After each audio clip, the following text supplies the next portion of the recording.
Hello guys, today I'm going to do a quick overview of the UI in my Asus Zenfone 9. So uh, I believe it's called the Zen UI, but yeah. So this is my simple home screen. Uh, these are the apps that I usually use. So by default, you have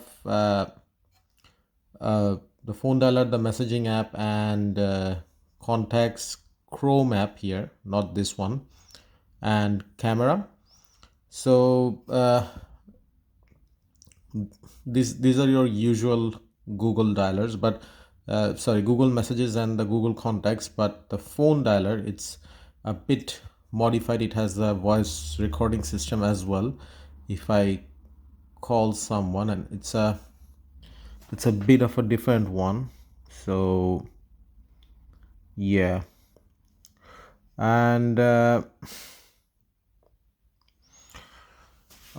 so uh, if I start with the home screen UI, so if I do this, there is a wallpaper style, widgets, nothing extra here.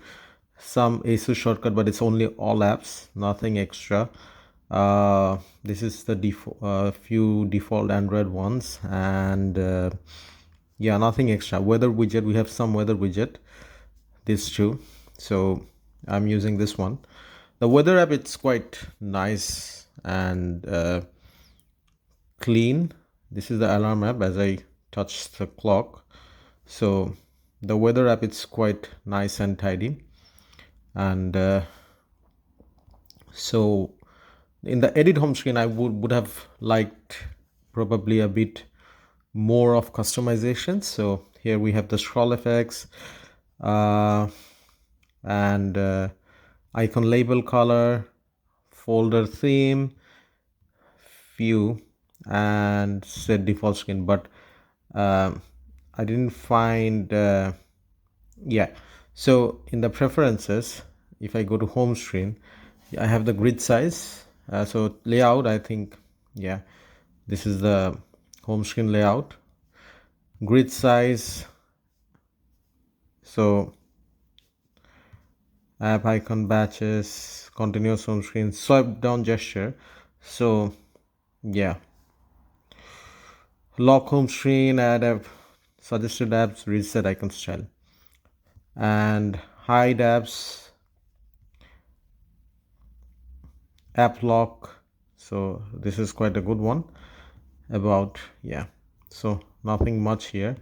So the other thing I like about this phone specifically is that you don't need to press the button to lock the screen. So basically you can do this, locks, unlock, lock. So yeah, it's quite smooth.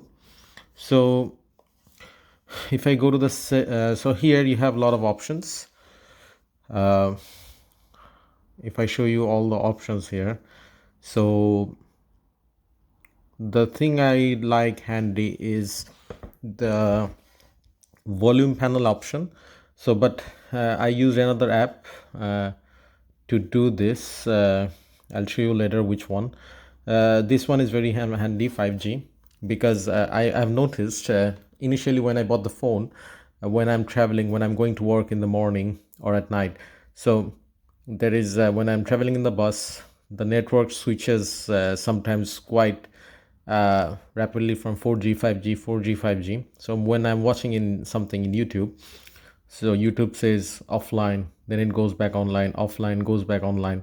So while I'm traveling, like in a fast moving vehicle, I switch it off. So basically then there is a continuous internet connection. But when I'm walking, doing anything, 5G seems very stable.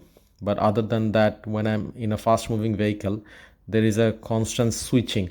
Initially it was very bad, the switching, but with the recent update, it became the switching is very smooth. But still I did not test it after like I did test it. It became much more smooth, but it's not perfect. So that's why when I go outside, I just switch 5G off. So these are the options. can have a look.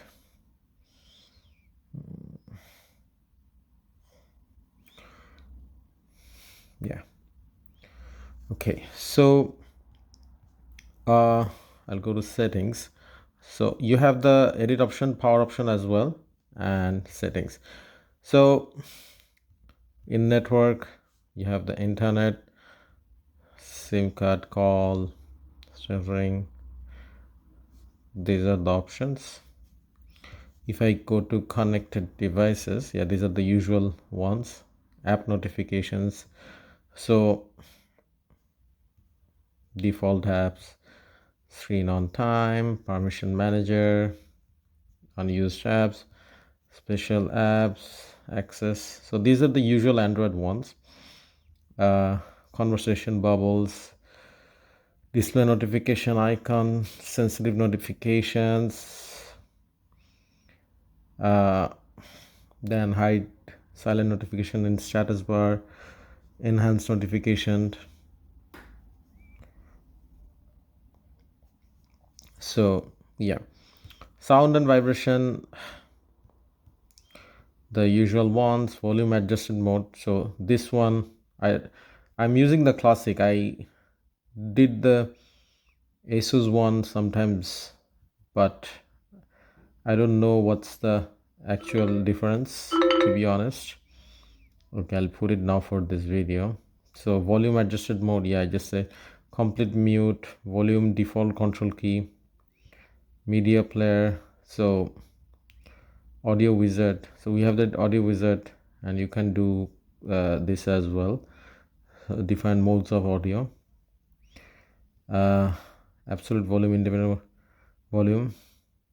So this one is quite good. And then do not disturb, priority mode, shortcut to prevent ringing, phone ringtone, alarm, this one, dial pad, screen lock, charging sound, touch sound, vibration, and haptic strength. So storage, I have the 256 GB. So storage manager, so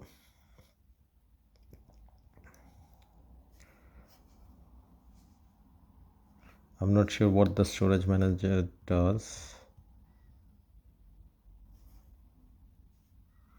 Okay, so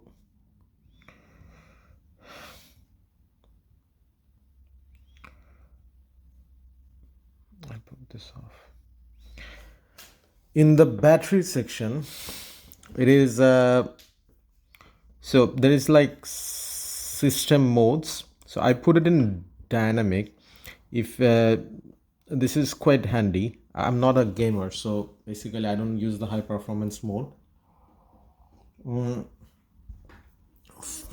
Durable, so it is, if you click here, so it sets the refresh rate to 60 and few other tweaks. And this one, ultra durable, so it forces the hyperfusion. I believe hyperfusion, it's I googled it, it's one of their technology to some processing. And background sync, here are the options basically. So I got spoiled because I used dynamic initially for a few days and it's really smooth, so I prefer dynamic, and the battery life is amazing, so I don't use these modes other than dynamic. Adaptive battery, it's on by default battery usage, so yeah, it's quite good. Screen on time. Okay, visual settings, this is the battery icon and ultra, when in ultra durable mode. So I've never used the power saving, so I never had to go through this one. This is amazing. So Samsung introduced it I believe in their last One UI 4 update. So the steady charging, and also this is like, I was looking for it. See the charging limit, I always put it down to 80% or 90%. In Samsung, they by default they cap it to 85%. So yeah, this kind of keeps your battery life I think a bit better, prolongs your battery life. And it says the status of your battery. I don't know how do they do it, but yeah. Okay, so and you have this one, auto start manager. I would like to keep this off. Okay, so display, brightness level, adaptive brightness, night light. This is the display mode, so I like it natural. I think by default it comes as optimal. So optimal, to it's a bit too contrasty for my liking. uh, so but that's why I like the natural one. So but for this video I'll keep it in optimal. So low brightness DC dimming, it says enable DC dimming also for, yeah, lower brightness condition to reduce screen flickering. So smart screen, I keep it off, split 1 minute, refresh rate auto. So you can do fixed one.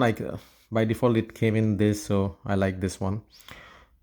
Display and font size, the usual ones, font style, animation speed. So but the developer setting, they basically brought it here, and this is by default. I didn't do anything. So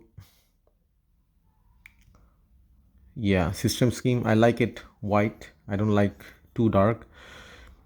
And app scaling, power button menu style, I kept it this. By default it came in this one, but I kept I use a lot of Samsung is a bit more colorful, so I gave this one. So okay, so this one, this is a lifesaver for me at least. So status bar icon manager. So as I mentioned, when by default it came with 120 hertz, so basically see refresh rate, so it always shows auto, and it was getting a bit annoying. There were a lot of icons here, so I actually had to find this option to switch this off, switch the NFC off, because I always use NFC switch. The location doesn't bother me much, but you can use by this, to my voltage always comes on. I don't like that as well. So yeah, you can use this to select which icon you want to show. System navigation, so I'm using the gesture one, and you have the navigation bar as well. So but the thing I don't like about the navigation bar in Asus is it's a bit too small for my liking, although I wouldn't have used it anyway. So yeah, you have these options. So, oh, and yeah, if you do this, you cannot do this swipe to back, so that's why I like this. Okay, and always on panel, I never used it actually, but let's see, let's use it now. Tap to show for 10 seconds. Oh wow, okay, so this looks like a Google phone. Okay, I will use it actually, it looks quite nice. So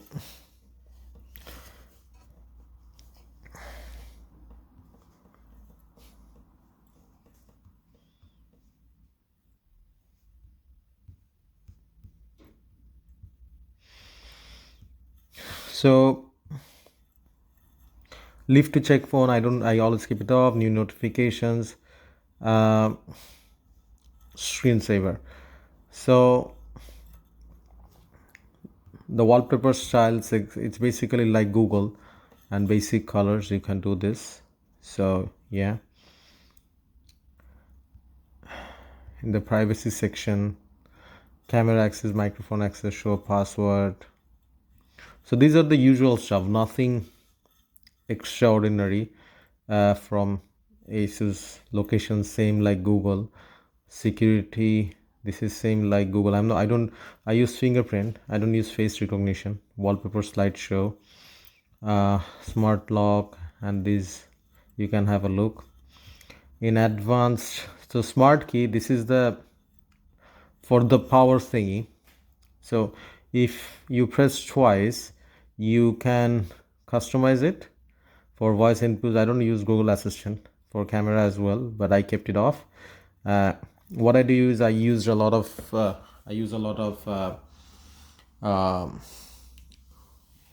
payment, so wallet, Google Wallet. So that's why I kept it for, you can customize to many other apps as well, like this.